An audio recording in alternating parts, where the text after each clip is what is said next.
এসে টিকিটটা কেটে নিলাম। ওখানে লাইনে আনুমানিক 10-15 মিনিটের মতো ছিলাম। খুবই সুশৃঙ্খলভাবে লাইনে দাঁড়িয়েছিলাম এবং সিকিউরিটির লোকজন ওখানে ছিল।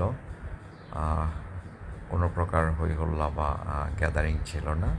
এবং ডিসিপ্লিন কাকে বলে আসলে এগুলো শেখার জন্য আমাদের চায়না আসা উচিত। এখানে আসলে বোঝা যায় যে প্রত্যেকটা জিনিসই কত সুশৃঙ্খল এবং তারা ডিসিপ্লিন মেনটেন করে। তো যাই হোক, ওখানে আমরা লাইনে 10-15 মিনিট দাঁড়িয়ে টিকিট কেটে নিলাম। তবে কোনো টিকিট দেওয়া হয়নি, ই টিকিটিং সিস্টেম।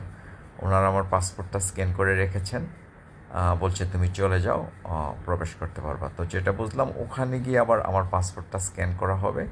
স্ক্যান করলেই আমার পিকচার সহ আমার ডিটেলস ওখানে শো করবে, দেন ইজিলি আমি ওখানে এন্ট্রি হতে পারবো। ধন্যবাদ।